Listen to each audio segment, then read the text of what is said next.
Здравствуйте! На Первом национальном телеканале «Осетия и Рыштон» проект о людях и для людей. Гости эфира – самые разные герои, те, кто оставил свой неизгладимый след в истории, культуре и общественной жизни Осетии, те, кто составляет ее гордость сейчас и будет прославлять дальше. Надеемся, в нашем проекте каждый будет себя чувствовать легко и непринужденно в своем кругу.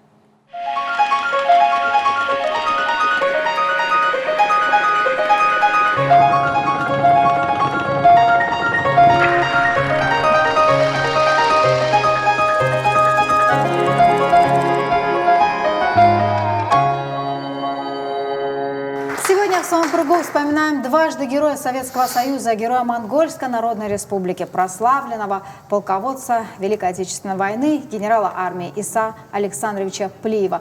Добрый вечер, спасибо, что вы сегодня собрались в таком узком кругу. А мне хочется каждого из вас спросить о том, кто для вас Иса Александрович. Не знаю, кто первый, может, Николай Владимирович, так как вы рядом сидите. Ну, Иса Александрович для нас, как и для всех осетин, это наш символ воинской славы, героизма. Но вместе с тем очень много личного, бытового, потому что мой отец, его брат старший, дед, все были из Старого Батако.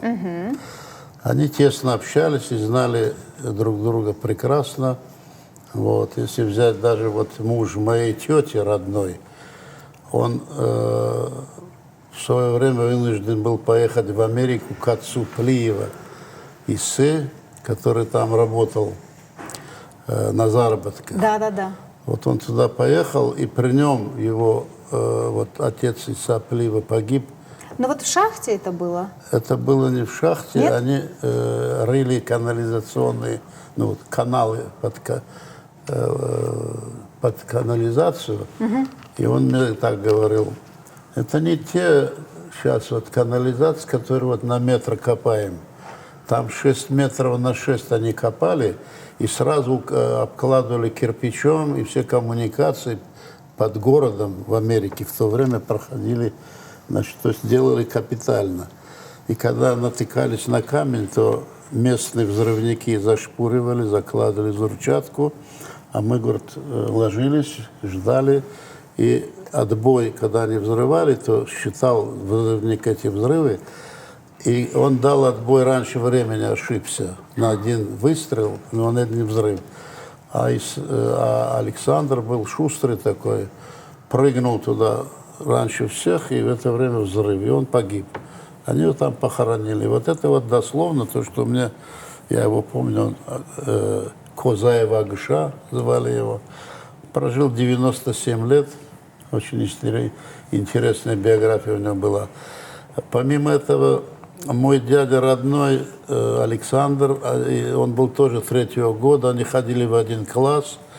И мой отец на 2 года моложе, Ладе звали его, он по тем законам времени с каждого двора один должен был мужчина в школу пойти по жребию, церковно-приходскую. И моему отцу не повезло, выпал жребий Александра. Но поскольку он от них не отставал, и он, сидя на полу, закончил эти 2 класса вместе с Плиевым и моим дядей. Желание было, да, тогда у людей учиться, у детей? Да, к тому же, стремились они к знаниям, все. И есть такой факт еще, который малоизвестный. Наш классик осетинской литературы Кубалов Александр, он учился в Киеве в университете на юридическом факультете, и когда он приезжал на каникулы, он бесплатно преподавал Иса Плиеву и всем остальным в каникулы. Этот факт тоже есть такой. Поэтому я видел Плиева лично, один раз. Это было в 1964 году, когда Никита Сергеевич Хрущев приехал в Осетию. Они посетили завод «Электроцинк». Я тогда работал мастером.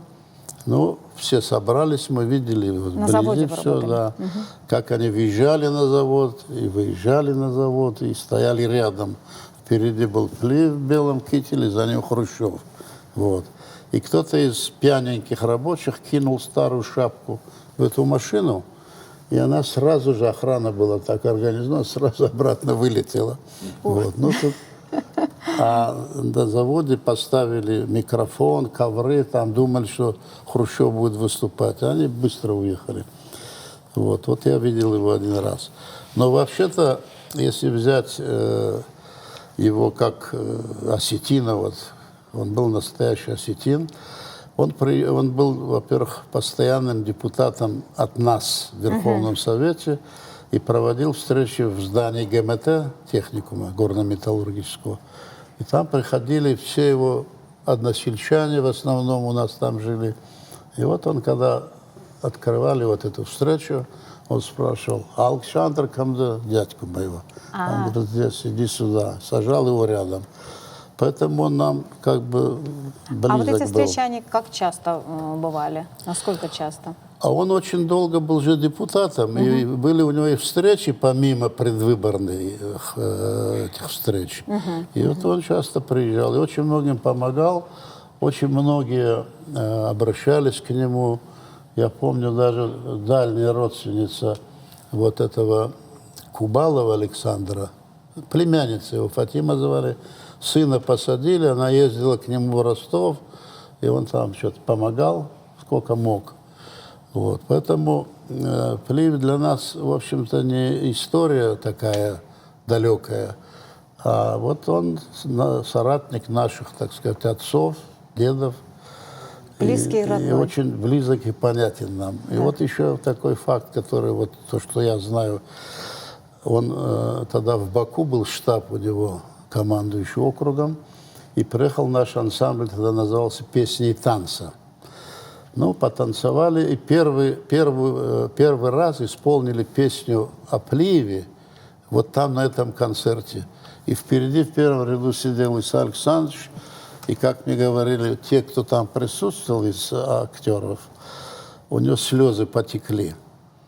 И после концерта они сделали кашт, танцы, и тут дали возможность танцевать Иса Александровичу, и наши танцоры, такие как Пигу Торчинов, значит, Битаров, там много было выдающихся танцоров, они были поражены, как он вот фольклорно, с достоинством, красиво станцевал. Вот такой вот... Да, ну вот об этом таланте тоже мы чуть позже поговорим. Руслан Александрович, для вас Иса Александрович Плиев, вот ваши отношения? Ну, когда говорят, вот с молоком матери впитал какие-то знания, вот, видимо, вот так это у меня, потому что отец воевал у Иса Александровича в годы Великой Отечественной войны, и я как выучил стишок, вот как дети учат, так я до сих пор отвечаю: Бедоев Александр Харитонович, помком взвода 46-го гвардейского кавалерийского полка, 13-й гвардейской кавалерийской дивизии, 6-го гвардейского кубанского казачьего кавалерийского корпуса 1-й гвардейской конно-механизированной группы Плиева.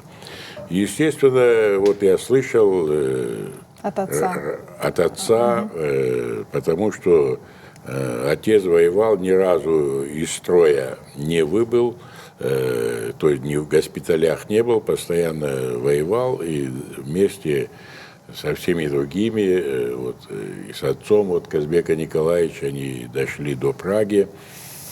И уже собственные впечатления, когда я поступил в Ейское высшее военно-авиационное училище летчиков, на 2-м курсе приехал в училище командующий войсками, это легенда была, легендарный человек, потому что видеть вообще героя Советского Союза, это уже, я считал в то время, это счастье. Да?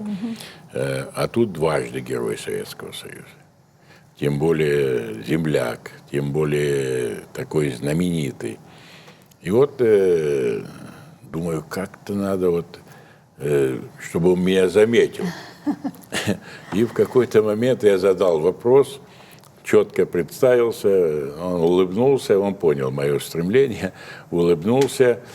Ну, на прощание, уходя, там, ну, кто был вот на первом ряду, он каждому руку пожал, ну, в том числе мне. Ну, естественно, это для меня было большим таким счастьем. И нас каждый год возили на парад в Ростов. 7 ноября, день Великой Октябрьской социалистической революции, проходили военные парады. Ну, я вот по своему росту вот, был направляющим коробки в первой шеренге. И так получилось, что командующий на открытой машине объезжает войска, здоровается, поздравляет. И вот одна из точек, где он останавливался, вот была как раз передо мной. Вот он, вот так передо мной.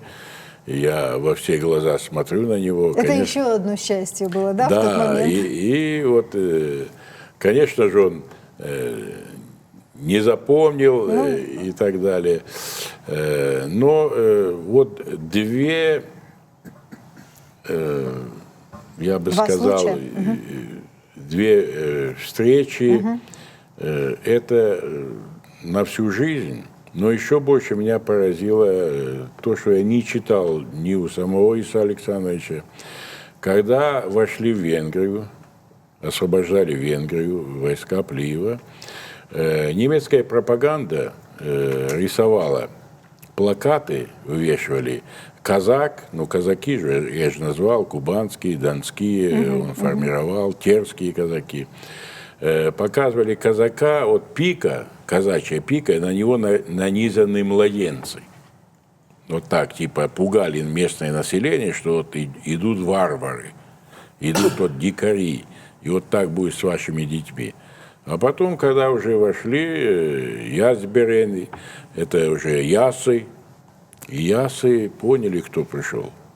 И они, говорят, вот провели контрпропаганду, уже совсем по-другому местное население воспринимало. Поэтому вот один из фактов. И еще, это мне рассказывал участник Великой Отечественной войны, морским летчиком был, он закончил тоже училище ейское, Баскаев Хасамбек Жамботович.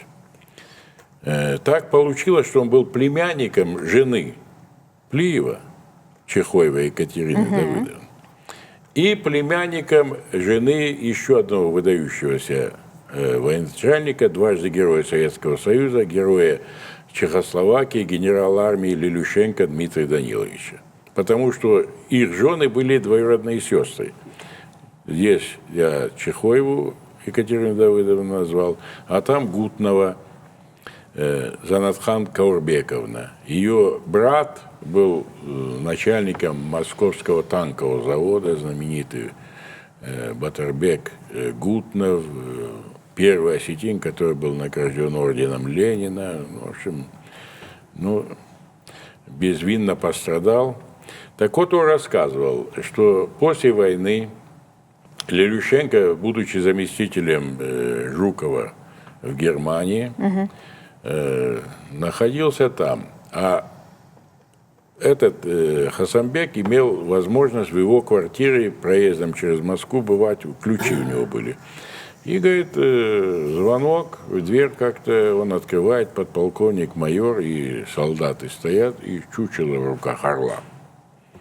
И спрашивает, это квартира Лелюшенко? Да.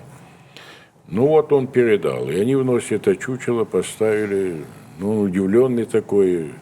Они уходят, в окно выглянул этот московский двор, квадратом выглядывает, значит, трофейная легковая машина, 3 Студебекера, это американские вот грузовые, тентом накрытые, непонятно что там, уехали. Через 2 дня приходят чекисты, спрашивают, были такие? Были. Что они привезли? Вот чучело орла. Они его, говорит, там спороли, все просмотрели, прощупали, ничего не нашли.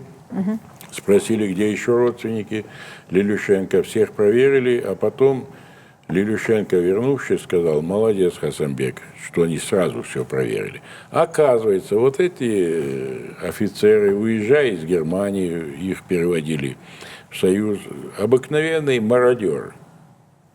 Там наворовали картины, посуду, еще что-то, мебель, загрузили вот эти. А чтобы беспрепятственно проехать, они пришли Лилющенко якобы попрощаться и говорит: может, вам что-то надо передать? Говорит: ничего мне не надо передать. Ну, говорит, ну, хотя бы это чучело орла. А, говорит, ну, ладно, на память о Германии. И они с именем Лилющенко проследовали. Ну, вот их так арестовали. И буквально, говорит, проходит какое-то время, уже приехала Занатхан, и, говорит, Иса вернулся с японской войны, ну, против Квантунской армии, когда воевали. Поехали, говорит. И приехали, Екатерина Давыдовна была одна, говорит, он в Кремле получает награды. Пришел Иса Александрович, познакомились, он порадовался этому Хасанбеку, старший лейтенант, морской летчик, все. Сели за стол, говорит, он вот налил, говорит, рюмочку коньяка, но, говорит, пригубливал, не пил. Оказывается, он вообще не пил. И в какой-то момент говорит: я сейчас вас обрадую. Выходит на балкон, заносит фанерный чемодан. Открывает его, действительно, благоухание, дикие груши, которых полно в лесах Осетии. Он говорит: это я вам с Маньчжурии привез. Этот Хасанбек не выдержал, говорит: странные вы люди, Дмитрий Данилович, тот чучело орла, вы груши, другие, говорит, везут вагонами всякое, говорит, Иса так подскочил, разозлился, говорит, потом остыл, говорит: для Дмитрия Даниловича и меня честь советского генерала дороже золота всего мира. Вот в этом весь Иса Александрович. Спасибо.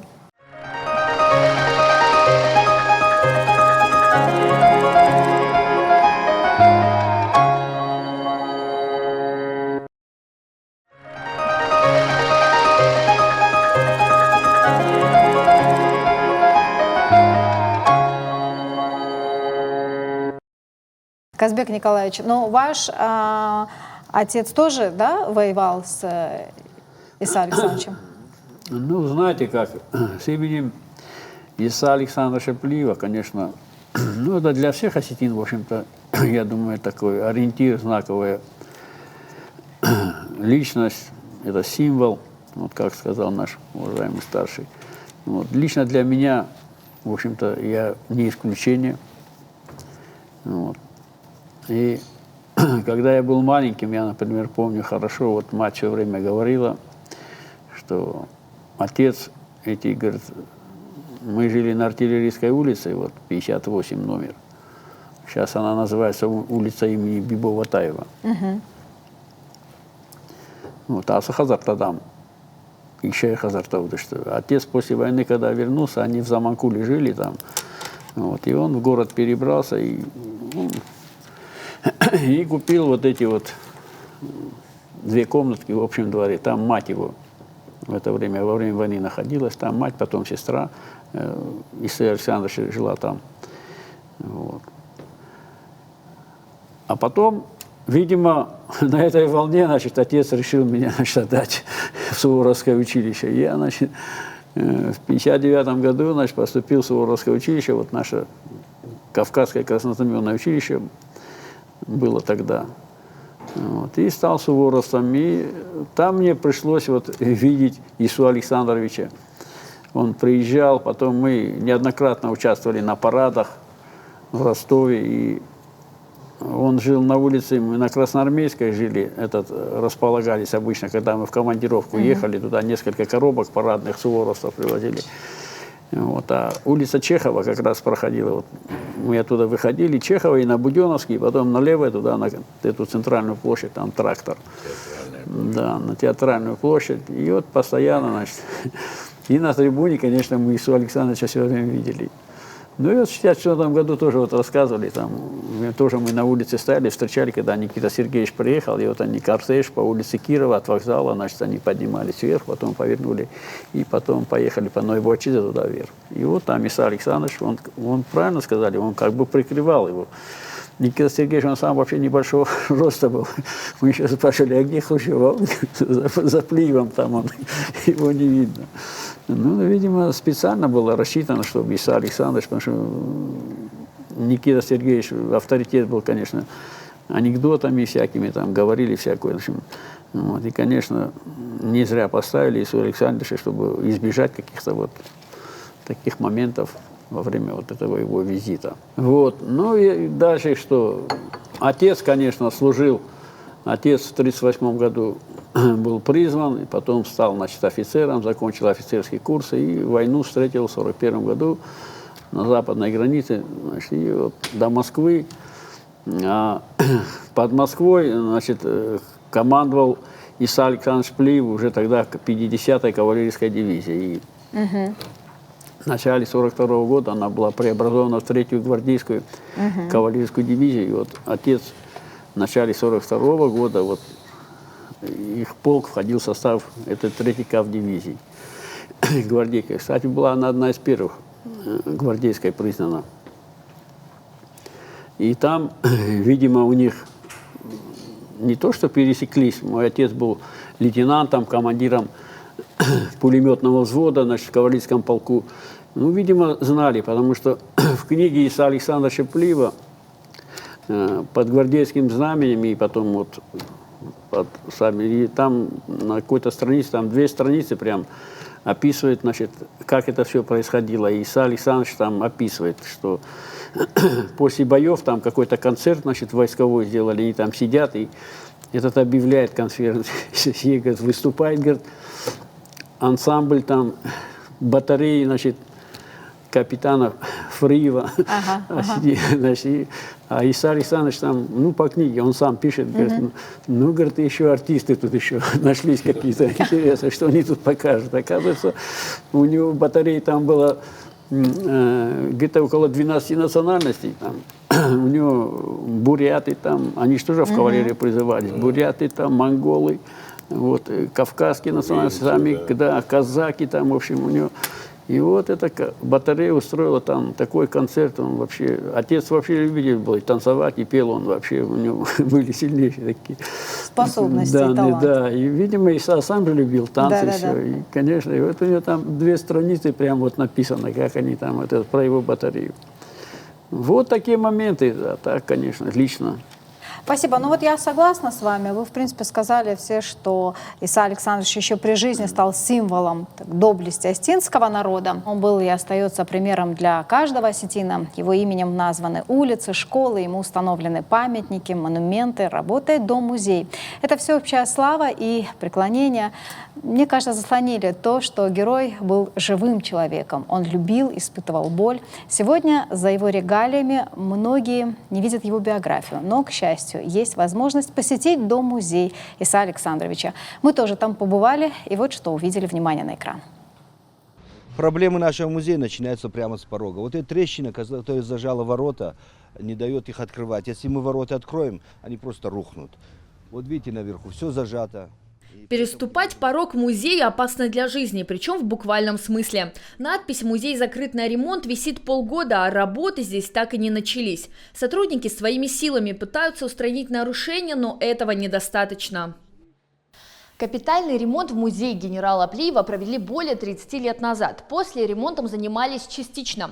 В 2012-м обновили актовый зал, кабинеты сотрудников, поменяли проводку. Но через какое-то время из-за протекающей крыши все вернулось на круги своя. Ее поменяли лишь в 2013-м. Но и тогда кардинально ничего не изменилось.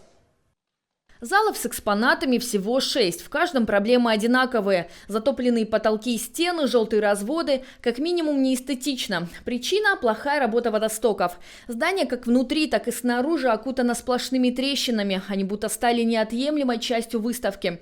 Полностью затапливает подвал. Сырость провоцирует образование плесени, помещения постоянно проветривают, чтобы экспонаты не пострадали. Вместе с тем, запланированных мероприятий у музея много, но когда, а главное как их воплотить – пока не знают. И люди обращаются и постоянно спрашивают, почему музей Плиева не работает. У нас запланировано очень много мероприятий, у нас новые сотрудники, которые горят желанием работать с детьми. Мы закупили специально для этого деактивированное оружие. И дети, когда приходят, им хочется потрогать. Для этого специально мы закупили и автоматы немецкие, закупили и ППШ, снайперский карабин закупили, гранаты, ТТ-пистолет закупили. И когда у нас здесь вот проводили мероприятия до июня месяца, мы это все им давали в руки, давали пощелкать, потрогать. Экспозиция в музее построена по биографическому принципу. Генеральская молодость, период между гражданской и Великой Отечественной войной. Дальше жизнь после войны. В стенах музея много фотографий, вырезки из газет, ордена и медали. Особенно в глаза бросается бюст генерала. 2 года назад на входе появилась мемориальная доска. Деньги на нее собрал ученик 5-й гимназии Артемий Мириков. Акцию мальчика поддержали многие неравнодушные. Артемий признается, это все любовь к истории. В свои юные годы он уже провел несколько экскурсий для детей по музею, причем не только из Сыплиева. Когда я встретился со скульптором, я узнал, что доска будет стоить, мы хотели бронзовую, что она будет стоить в районе 100 тысяч, 110, вот, варьировалась в такой цене.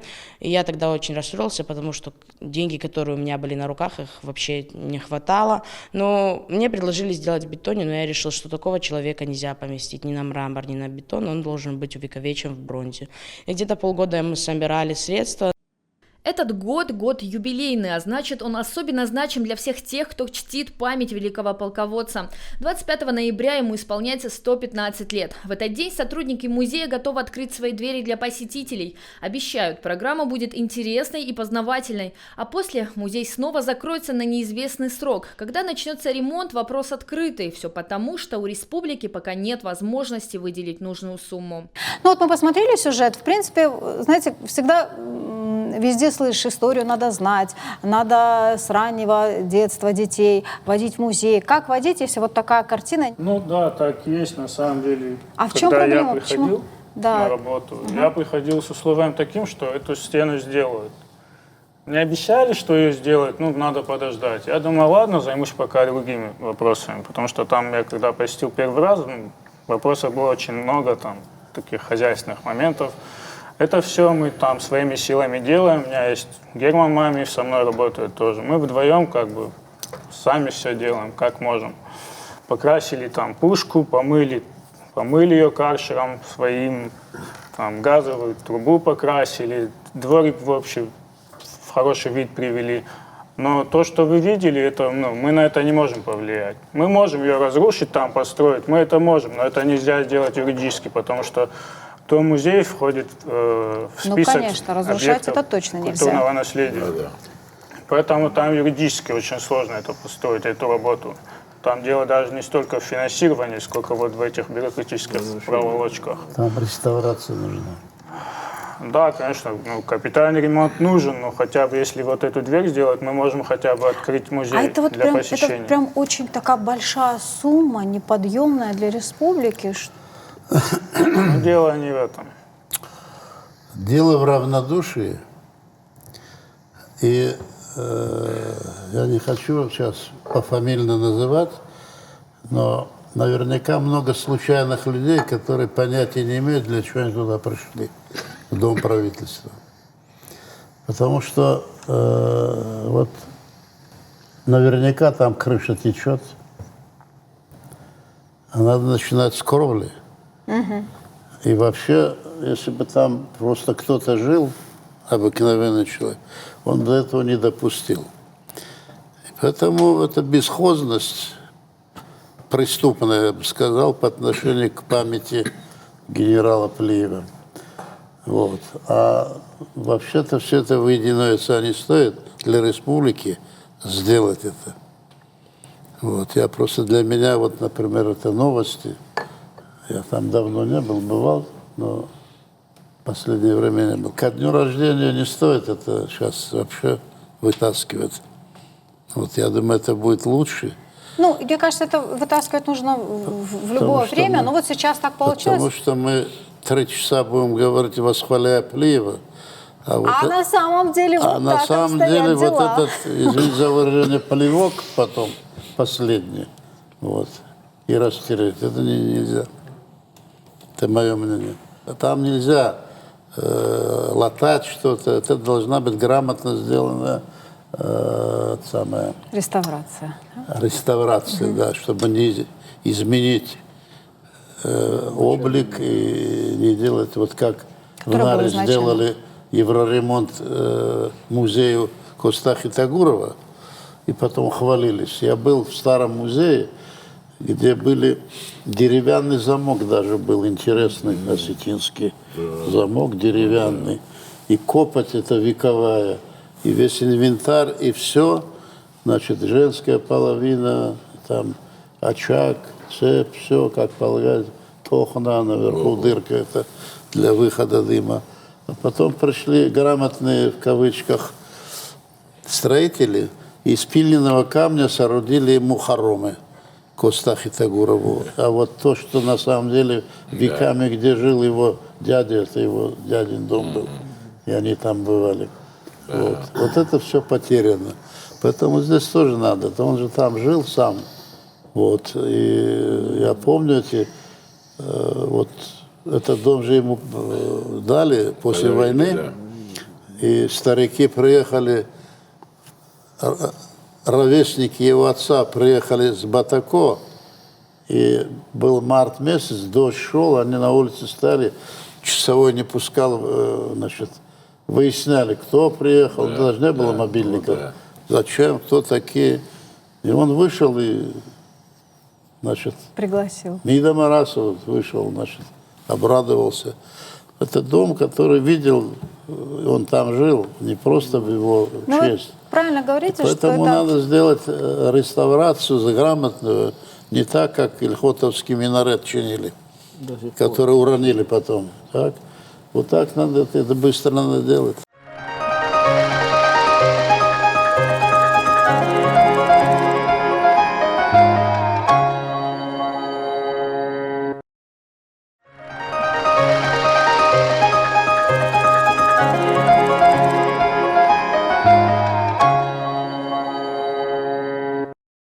Здесь сидит молодой человек Артемий Мириков. Я думаю, что вот эта ситуация для него тоже очень болезненна. Ему поручу. Мне кажется, он бы... Вот, кстати, если бы мы ему поручили, я думаю, что он бы довел до конца это дело. Как, например, дело с мемориальной доской. Я рад сегодня познакомиться со скульптором. Этот памятник – это один из символов нашего города. Безусловно, он стоит в центре города на фоне гор, терек. Но все мы знаем, что есть дом-музей Исаака Александровича Плиева, точнее, многие об этом не знают.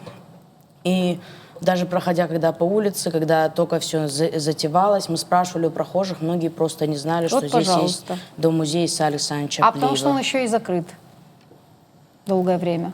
На тот момент он как раз Еще был работал, открыт, да? он Открыт? работал, да, там проводили экскурсии, но я думаю, что на Красные ворота, эти знаменитые со звездами, можно было бы хотя бы один раз обратить внимание. И люди в городской суете просто проходили. Там была табличка о том, что здесь мемориальный дом-музей Исаака Александровича Плиева. Наверное, люди просто не читали.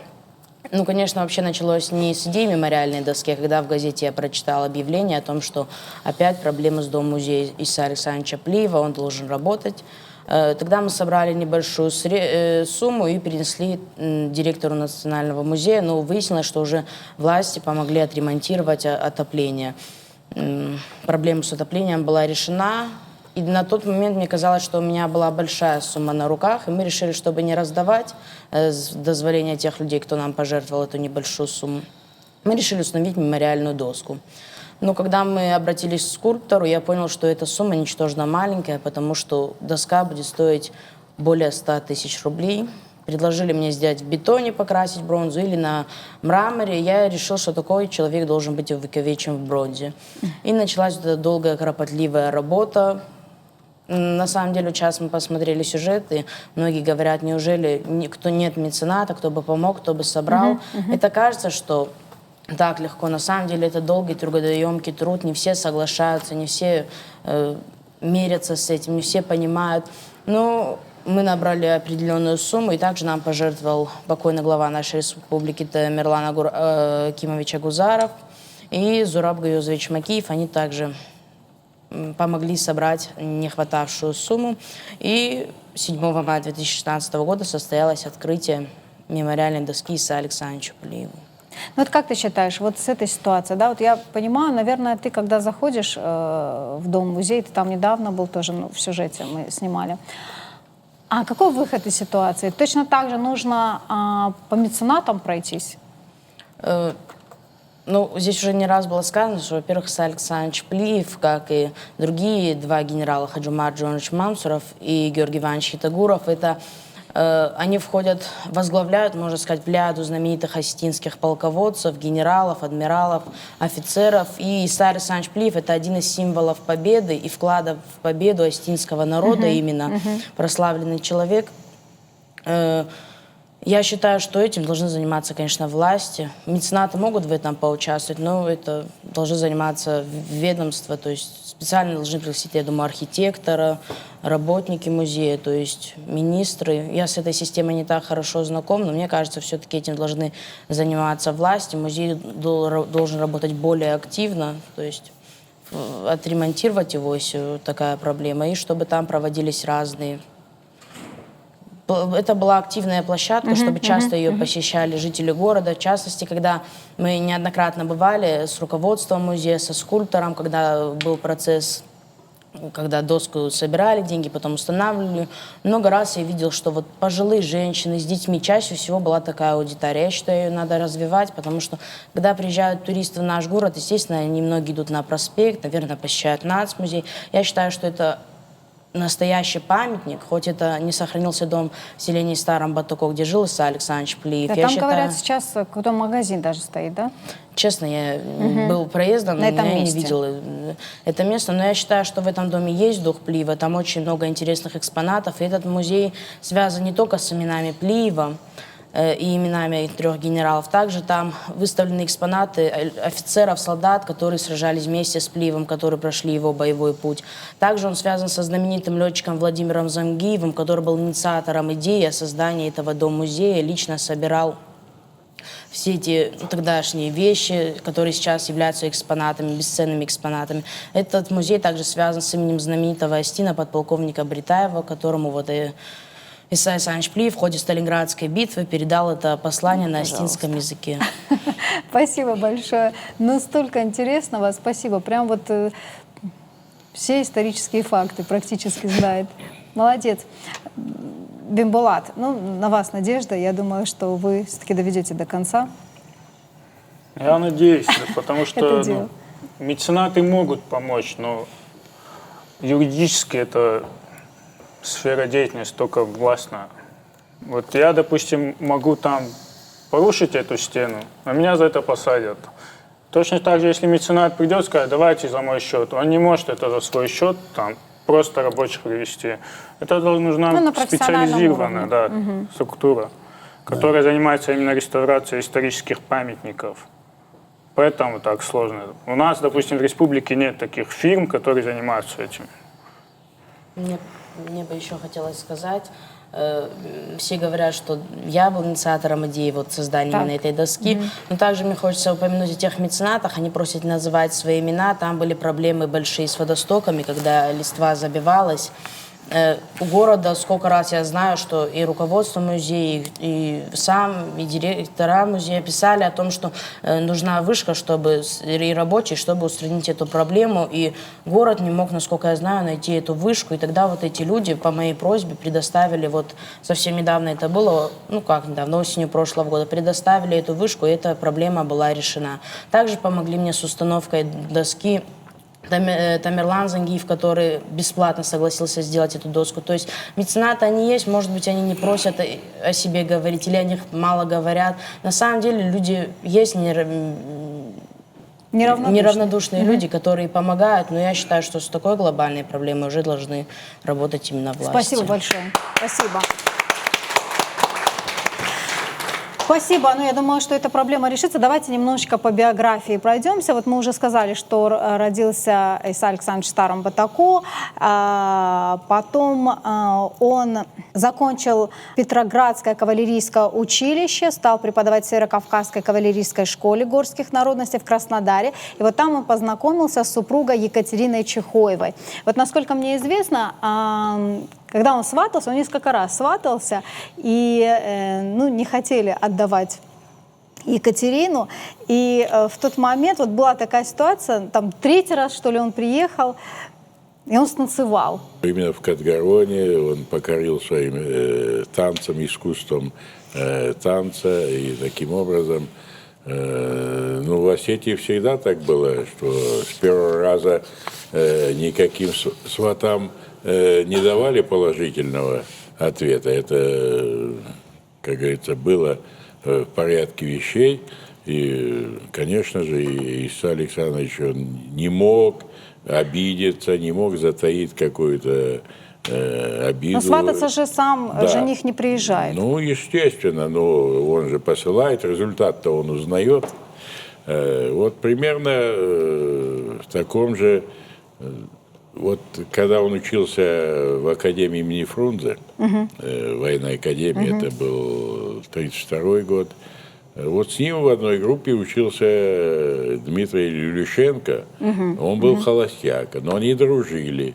И так получилось, что им служебные квартиры дали на одной площадке. Ну и зачастую он приглашал Дмитрия то поужинать с ними, то еще что-то. И вот когда приехала двоюродная сестра Занатхан Каурбековна Гутнова, это двоюродная сестра Екатерины Давыдовны Чехоевой, жены Плиева, вот оттуда началось знакомство. Вот и так получилось, что они стали родственниками.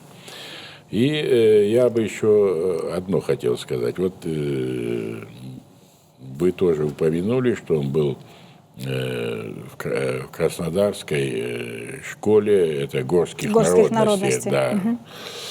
В этом году 115 лет и начали в апреле у Георгия Ивановича Хитагурова, героя Советского Союза, генерала армии. В сентябре, 15 сентября было героя Советского Союза, генерал-полковника Мамсурова Хаджумара Джиоровича. И вот 25 ноября Иса Александровича Плиева.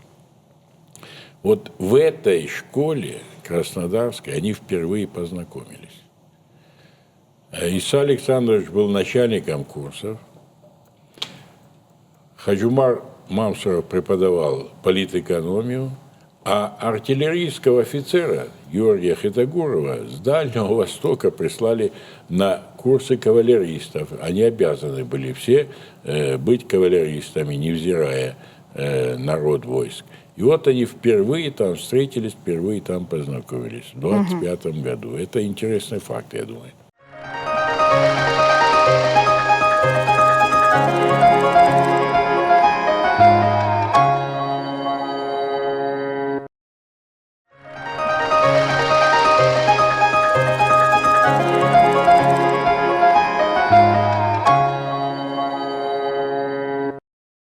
Очень долго, ну вот, открытие его бюста, который по закону должен был быть у каждого дважды Героя Советского Союза, я помню открытие этого бюста, нас приводили, я учился в техникуме горно-металлургическом. Вот я там присутствовал на его открытии. Его там не было самого, я не видел его, но это и не практиковалось. Вот. Но потом, с течением времени, как бы отдаляясь от войны, фигуры вырастают настоящие. И поэтому вот было несколько раз, несколько конкурсов, раза 3 было. И не принимали решения об установке памятников. И вот я хочу отметить, что когда последний раз, вот 3-й раз был конкурс, то многие не верили, что будут деньги, что это серьезное дело. И делали из пластилина не по форме. Надо 1 к 10 модель делать, и голову в натуру, это 1 к 1. Вот. И там в основном все работы были вот такие, эскизные. А мы с Борисом, покойным Тотьевым, сделали 2 варианта, как по условиям конкурса, как полагается. Но решение не принимали. Я пошел тогда к Галазову. Ахсарбеку Александровичу, тогда он был президентом республики.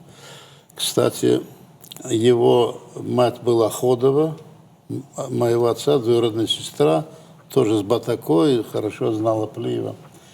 И я тогда сказал Галазову, что вы примите решение, наконец-то, пока из него не сделали врага народа, потому что уже пошли в демократических кавычках печати, разговоры про Новочеркасск там и так далее. Да-да-да. Хотели бы вымыть грязью тоже. И он тогда разозлился, и при мне позвонил Шаталову, мэру Михаилу Михайловичу, говорит, ну-ка давай поехали на эту выставку. А там конкурсные были под номерами же. Ну, они посмотрели, и он меня спрашивает, Галазов, вот эти две работы чьи? Я говорю, это наши. Он тогда говорит Шаталову, соберите этих бездельников и немедленно примите решение. Вот кому поручат, пусть тот и делает. Ну вот они собрались, там комиссия, и во главе с Михаилом Михайловичем, и они присудили нам, причем с такой формулировкой, без всякого выбора места и так далее, на усмотрение авторов. Вот это место выбрали, а там, если помните, дальше там был квартал такой, Клоповник, там и налоговая была, и всякая там старые. Да, были. старые дома, мастерские какие-то. Да. Ну вот тогда, значит, с деньгами было туговато, приехал этот самый мэр Москвы Лужков. Ну, ему рассказали, что вот мы хотим тут память и так далее. И он выделил по тем временам 15 миллионов рублей. Снесли квартал, выкопали яму под фундамент, и деньги кончились. И опять, значит, дело заглохло. Вот тогда я пришел к Шаталову, Михаилу Михайловичу, поскольку он вырос от меня за углом, а с его старшим братом, значит, мы одноклассники с Юрой. Я говорю, вот давай-ка, мы же платим налоги по экологии. Он говорит, да, ну могу не платить. Почему? Не будем выбрасывать. Ну так, разговор зашел. В общем, он выделил из этих денег, вот, которые платил Электроцинк, выделил символическую сумму. А все остальное там, алюминий, нержавейка там и так далее, труд, это коллектива завода Электроцинк. И мы этот памятник сделали. Ну, потом многим это не понравилось, начали всякие инсинуации, то конь маленький, то он не туда смотрит, то еще что-нибудь. Вот. Но он был сделан из светлого металла, потому что на фоне гор бронза бы не смотрелась, контражур называется, когда за памятником солнце. Вот, тут он бы черный был. Но, правда, вот потом уже наши горе-архитекторы взяли и засадили здоровое здание за ним, и закрыли Казбек от памятника. Вот это нехорошо получилось. Но, в принципе, я хотел вот сказать большое спасибо Царство Небесное Галазову и спасибо Шаталову, которые не были и они не равнодушны к таким вопросам. И нам удалось, вот, так сказать, осуществить этот памятник. И еще один момент. Я как-то беседовал, вернее, значит, с Беларием Мазаевичем Кабалоевым. Но мы так тесно общались, когда он уже не был у власти.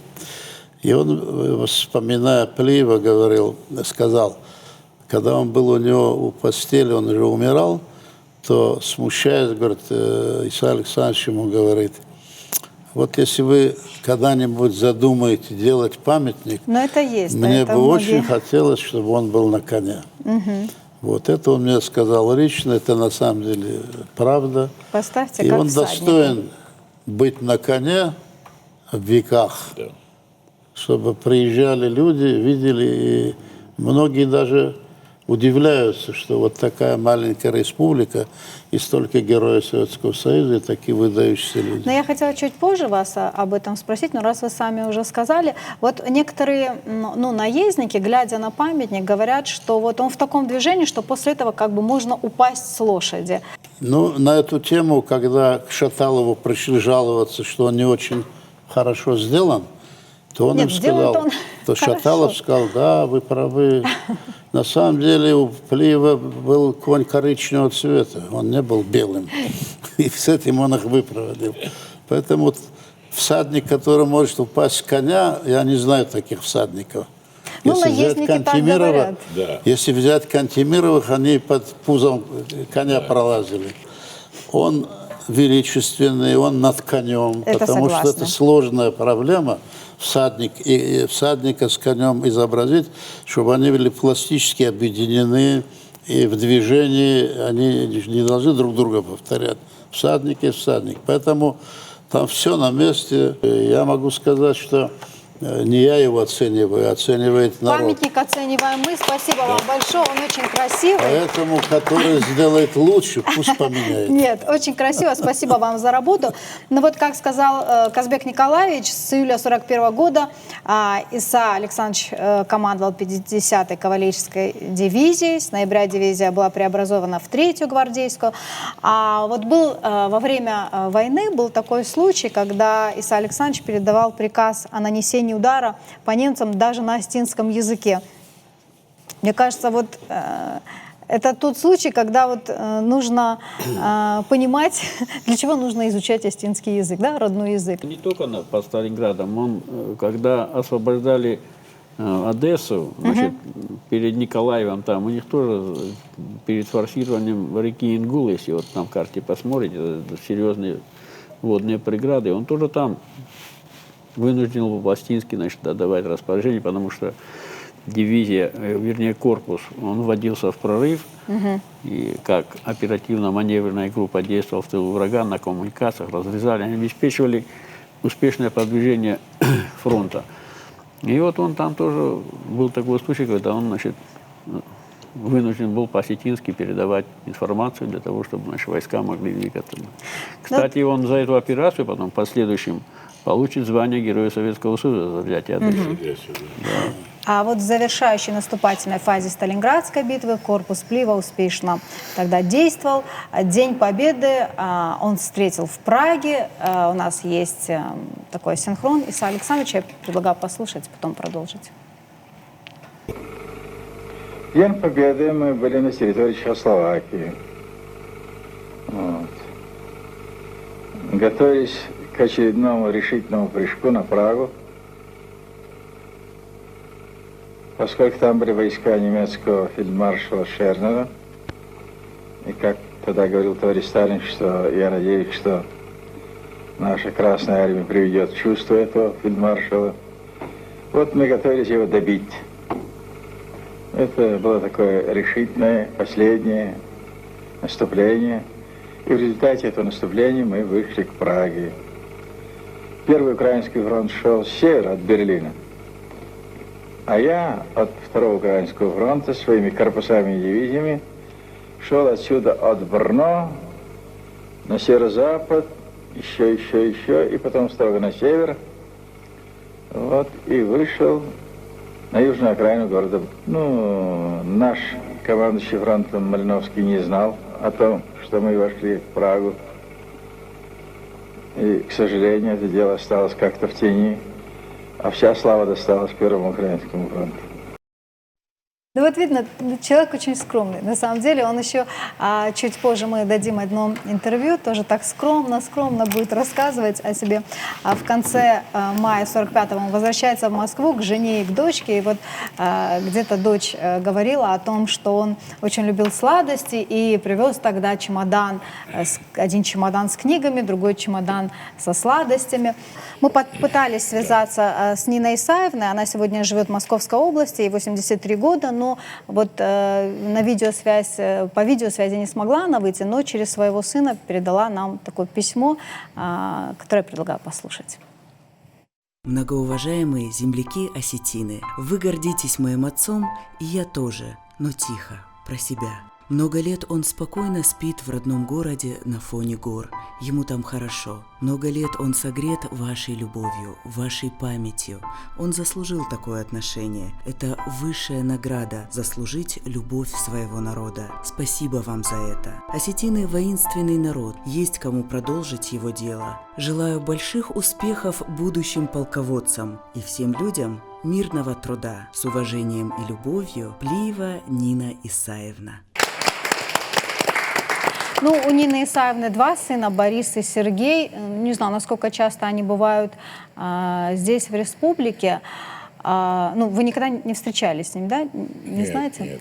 Ну вот, Сергей нам тоже прислал видеообращение. Я предлагаю его тоже послушать и потом продолжить.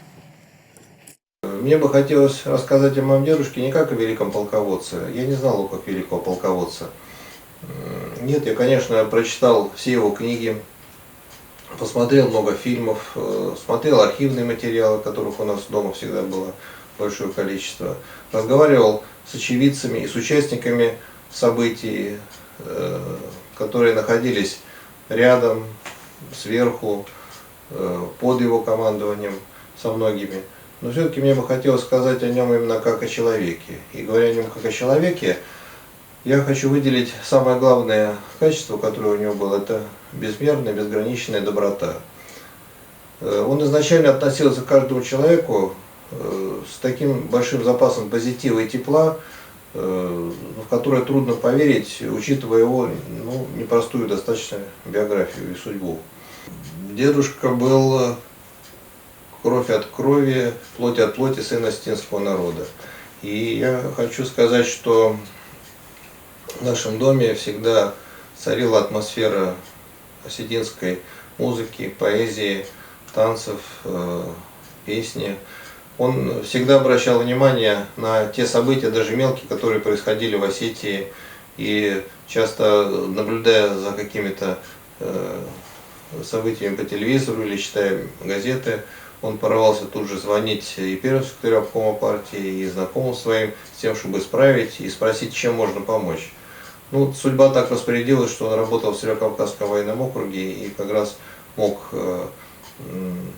помочь своей малой родине. И помогать своей малой родине было для него величайшим наслаждением. Он делал это без всякого расчета, без всяких задних мыслей, потому что считал это своим долгом и удовольствием каким-то.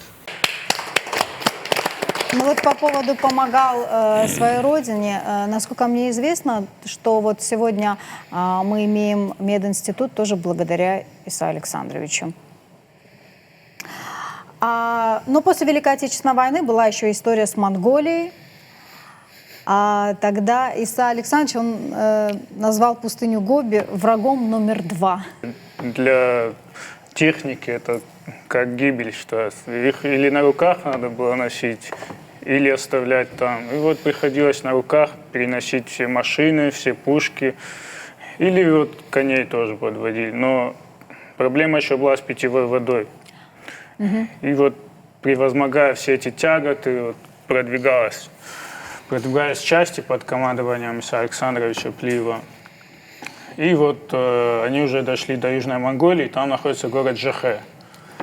Это старинный город, который окружен прям стенами крепостными такими. И вот там засели японцы в количестве 10 тысяч человек. А армии только подошли, то есть у них не было времени ни развернуться, ни окружить город. То есть и воды не было, и еды не было. И Исай Александрович, оправдывая свое имя, берет с собой 2 человек, садится в машину и врывается в этот город. Он подъезжает к штабу, выходит из штаба и стоит, ждет. И там часовые, которые японцы, они вот в панике, не знают, что делать. Один из них забежал в штаб, там доложил, чтобы капитан вышел. И вышел капитан Накамура. И стоит, смотрит, перед ним советский офицер, но не знает, кто это. А Исай Александрович стоит и ждет, пока японец начнет беседу, так как он старше по званию. И вот у них произошла такая дуэль взглядов, кто первый начнет. Ну, давайте я предлагаю тогда, как сам Исай Александрович об этом рассказывает. Да. Давайте я предлагаю послушать, и потом продолжим. Ну, там много было интересных эпизодов. Дело в том, что эти дивизии, которые шли в общем направлении на Жахе, ну, я их так, образно говоря, подгонял, чтобы они смелее шли. Подгонял, и сам оказался в Жахе. Ну, поворачивать обратно неудобно было. Я генерал-полковник, командующий войсками, оказался прямо в зубах у этого японской дивизии, которая дислоцировалась в городе Жахе. Ну, я подъехал к штабу, приказал вызвать этого командира дивизии японской императорской армии. Я ему сказал, кто я такой есть. Он сперва сомневался, а потом переводчики растолковали ему о том, что я в действительности генерал-полковник советской армии. И я ему предложил, я говорю, сложите оружие, я вас пощажу тогда. Но если бы вы видели, как мучился этот самурай, и его штабные офицеры, вы были бы потрясены. Ведь он мог просто приказать расстрелять меня. Ну, у него даже была вооруженная дивизия, а я стою один. Но, видимо, все-таки он перепугался. Испугался основательно, видимо. И притом он сперва сомневался, являюсь ли я действительно генерал-полковником таким-то. А потом он говорит, что мы знаем, что есть в советской армии такой генерал-полковник. Но мы знали, что он в Европе. Я говорю, ну в Европе мы закончили с Германией. Я говорю, вот приехали теперь для того, чтобы поговорить с вами.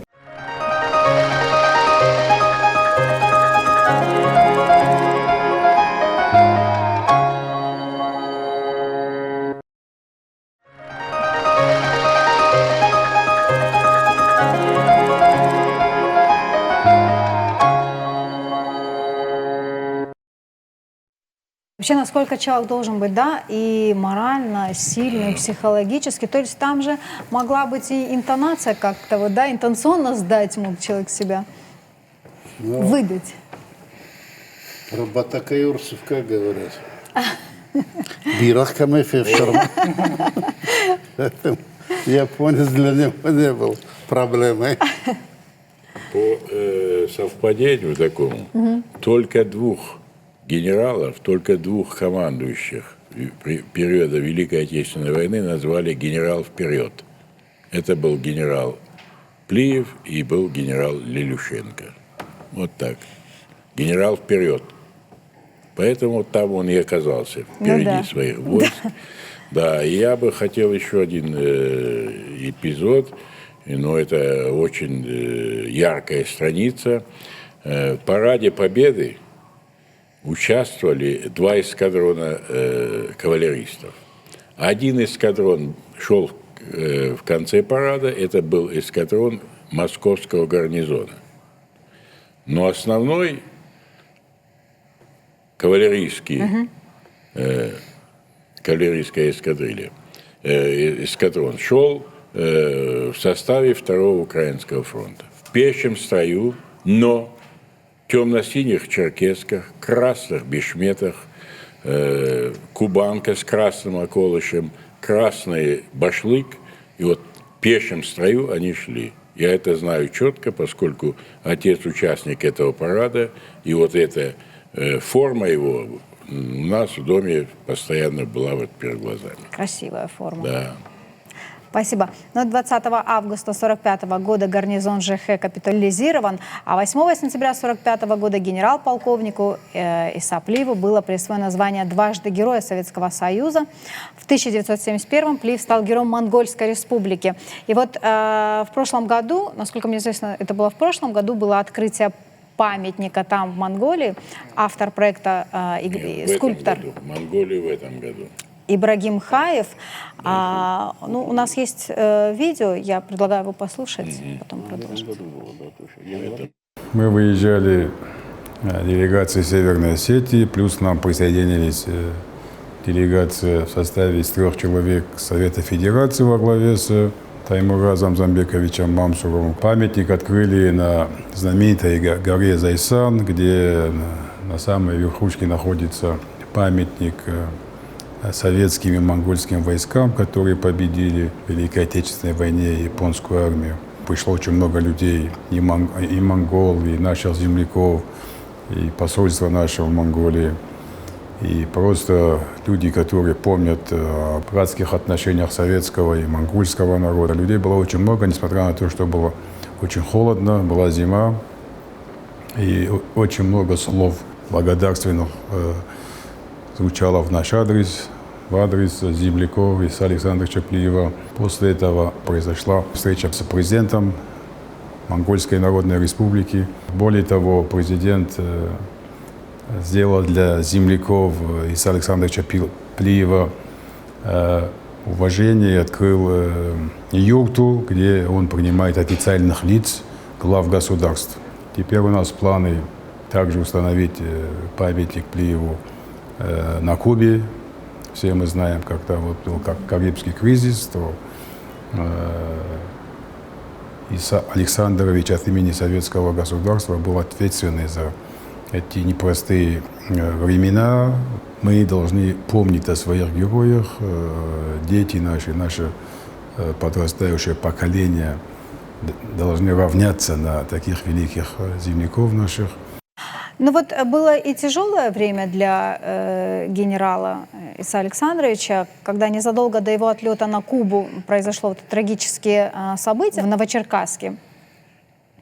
И, в принципе, тогда вот Солженицын в своем произведении «Архипелаг ГУЛАГ», в историческом произведении, он буквально обвинил тогда Плиева в том, что там было написано о том, как падали русские дети, сраженные выстрелами солдат кавказской внешности, как осетинский генерал по прозвищу Пли отдал приказ стрелять по толпе из автоматов. Ну вот, конечно, не верится, естественно, в это. Такое, мне кажется, и не могло быть в действительности. Вот можете высказаться по этому поводу? Было объявлено, что Кончаловский будет снимать фильм именно по этой книге «Архипелаг ГУЛАГ». Мы поняли, я имею в виду Совет ветеранов Республики, ветеранская общественность, поняли, что здесь может быть опять повторится история. И написали письмо на имя президента России Владимира Владимировича Путина, чтобы предотвратить, поскольку он фильм это создает по заказу американцев, для того, чтобы показать на их фестивале, конкурсе. Естественно, его абсолютно не волнует Плиев и так далее. Но мы сделали то, что должны были сделать.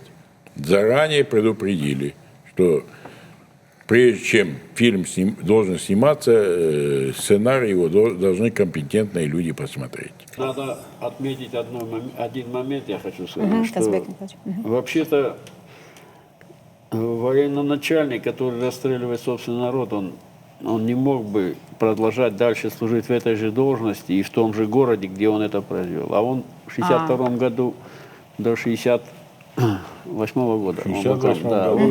Он не мог. Тем более, вы знаете, по менталитету казаки, они просто так бы вот это дело не оставили. Народ-то знает, кто есть и кто. И в Ростове там я никогда не слышал, вот когда мы были на парадах, там, чтобы какое-то слово вот было сказано в адрес Исы Александровича Плиева, вот каком-то всегда его с уважением, когда он поднимался на трибуну, обращался к войскам. Народ всегда слушал выступления командующего войсками Северо-Кавказского военного округа генерала армии Плиева.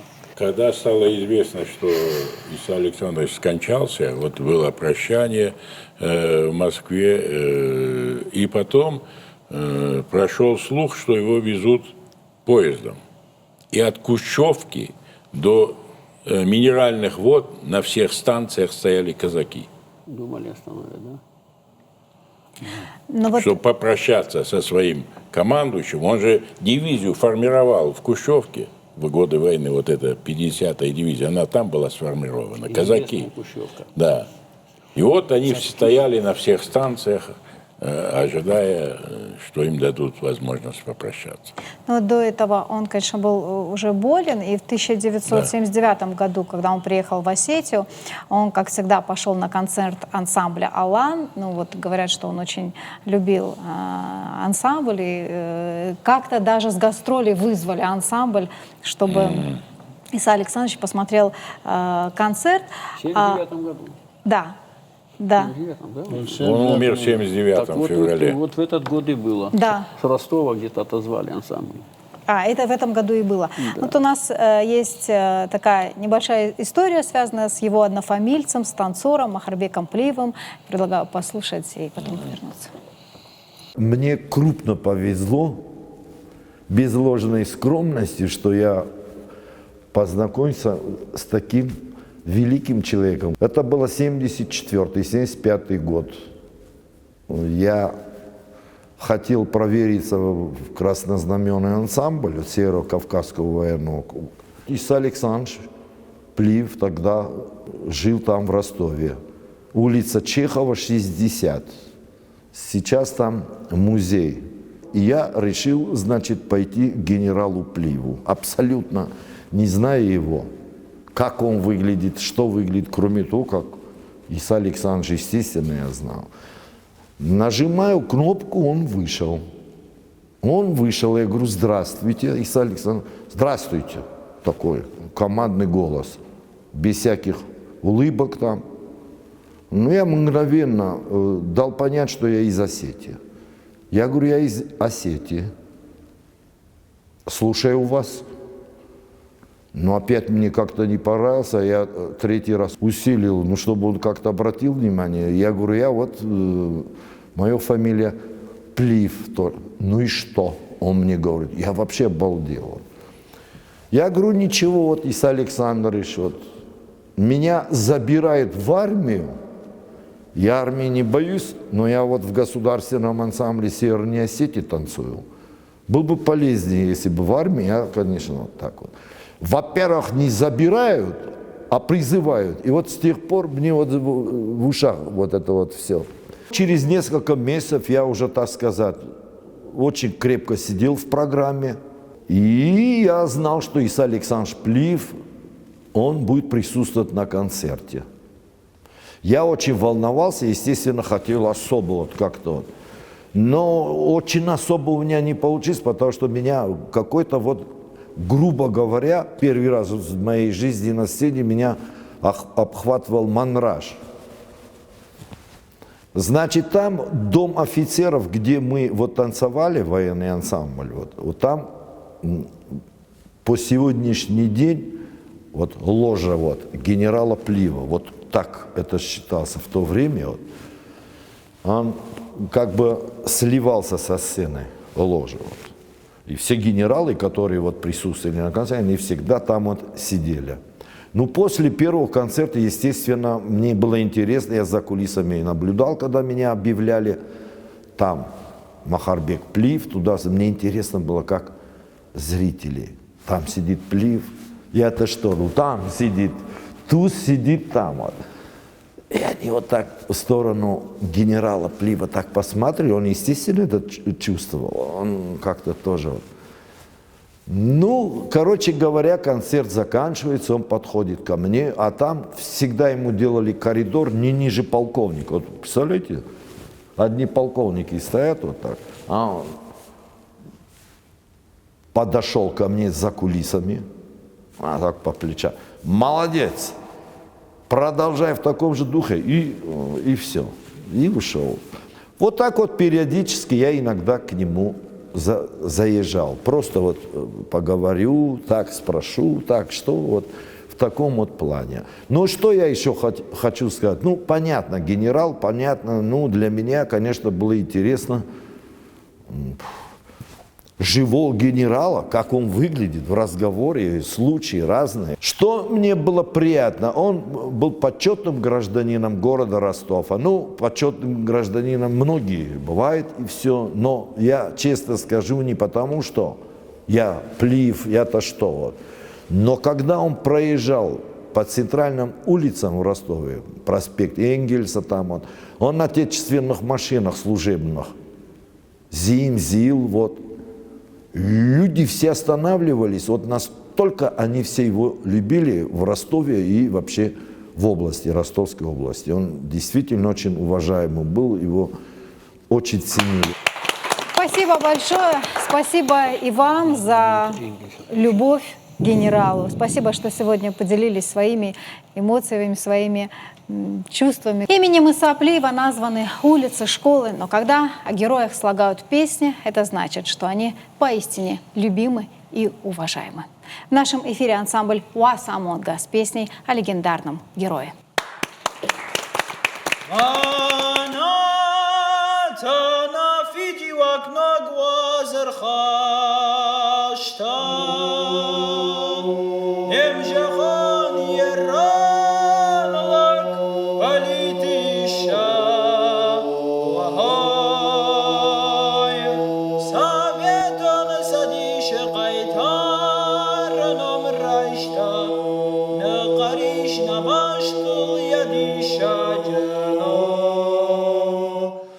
Советон садиша,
Wallahi, jij zegt, dacht hij.